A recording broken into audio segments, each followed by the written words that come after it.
Turn and face the strain to changes. Don't wanna be a richer man. What a time we are living in. The world is changing. For us in Indiana, the weather is changing, and my goodness, we know employers, especially manufacturers, are dealing with some changes right now. In this episode of the ROI Podcast, we're going to talk about these changes with the president and CEO of the Indiana Chamber of Commerce, Mr. Kevin Brinegar. Let's get into the episode.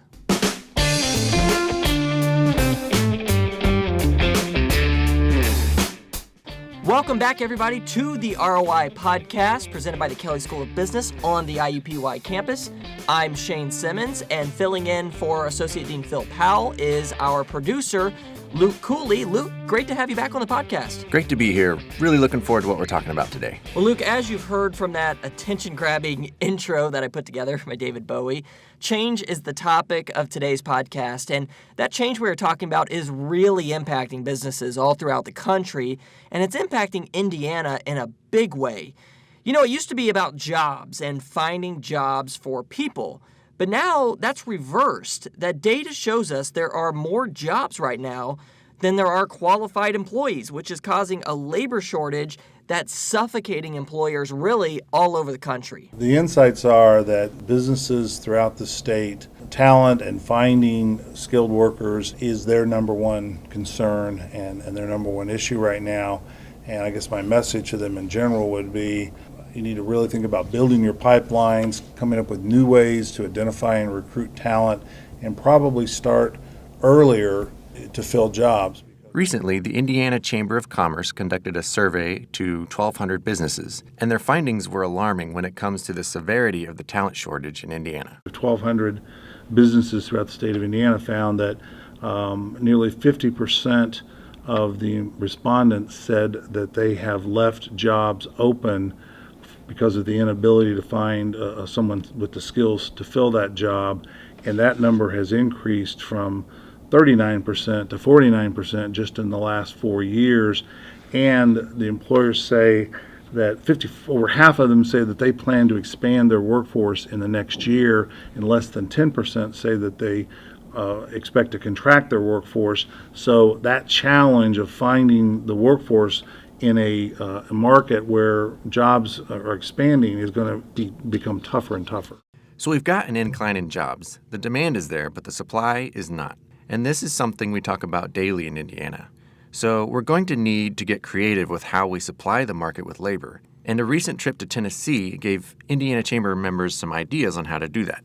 They have some dedicated resources, I believe, from their lottery that has created a large sum of money that they use for workforce training, particularly for incumbent workers.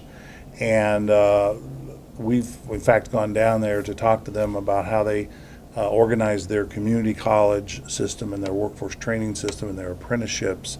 And I would say that they tend to stand out. And we've stole some ideas that we're pitching to the Holcomb administration and to the legislature on things that we could and should be considering here in Indiana. Luke, I have a question for you really quick. We're talking about this being an issue in Indiana, and we briefly mentioned that this is happening around the country, and Tennessee is tackling it, of course. But how does Indiana stack up to those other states all around the country who are dealing with this? That's a great question, and Kevin actually touched on that. I think the challenge is more acute in Indiana because we're the most manufacturing-intensive state in the country, and that's where a lot of the demand and the need is in those middle skill areas where you're beyond high school but short of a 4-year degree. But I just recently was with my state chamber president colleagues all over the country and heard the same thing from them. It's jobs, talent is the number one thing across the country, but I do believe it's even more acute here in Indiana. Indiana is one of a handful of states that produces more than $93 billion worth of output every year. But here's what worries some economists. If the shortage of labor continues as technology grows, we could see more machines and more automation come into play. like we already are seeing. But Kevin says if that workforce is of sufficient skill, it could actually raise wages. Yeah, it absolutely can. But there's a caveat. But it requires individuals acquiring the skills that are necessary to command the higher wages.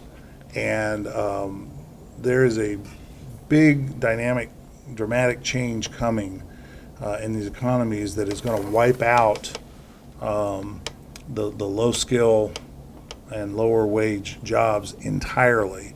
I've talked to folks who are in the technology companies that talk about the Internet of Things and automation.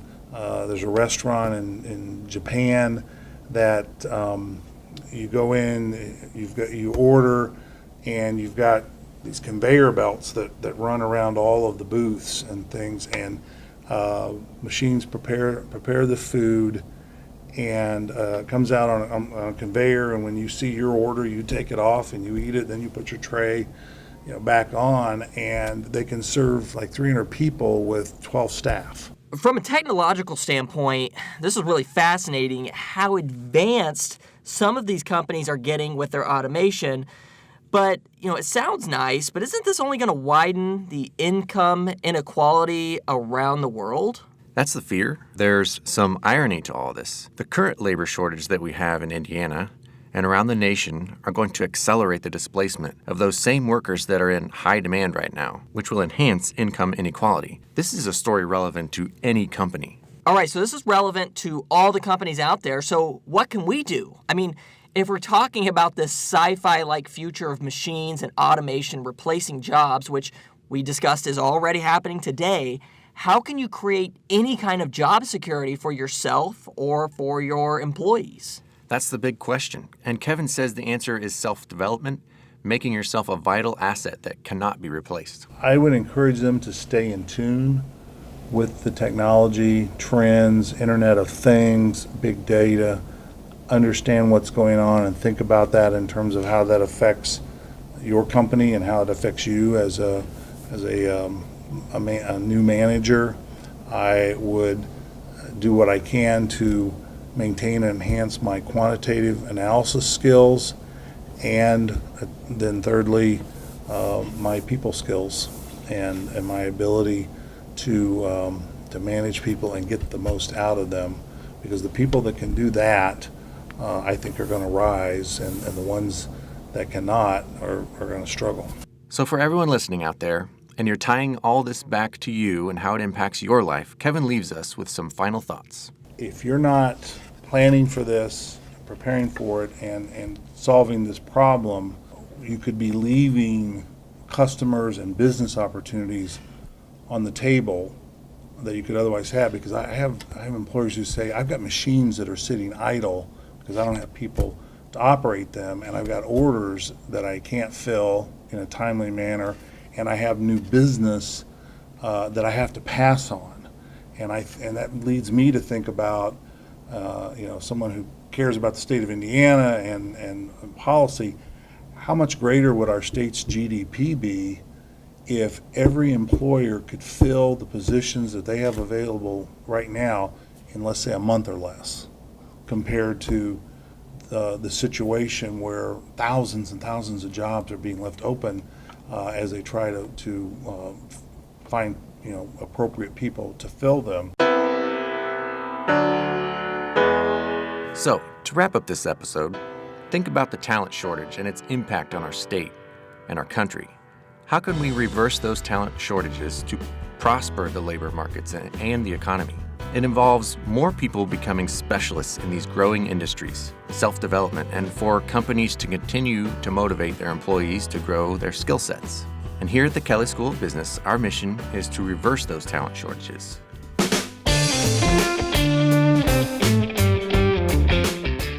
Luke, times have changed. I mean, we're seeing it every single day, and this will hopefully have everyone thinking about how we can start filling up these jobs that nobody is working right now or there's a shortage of, but also adapt and evolve for how business will be conducted in the future.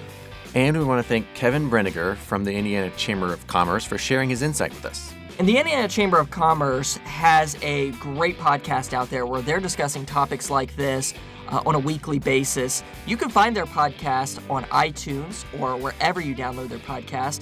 It's titled The Echo Chamber. Again, that's The Echo Chamber. Go check them out. A lot of fascinating information. I think you all would really like some of the things that they have going on over there. And of course, be sure to subscribe to our podcast as well, the ROI Podcast, and leave us a review on iTunes. Very well said, Luke. And of course, that's going to do it for this episode of the ROI Podcast. We will talk to you all next week. Have a great, productive week.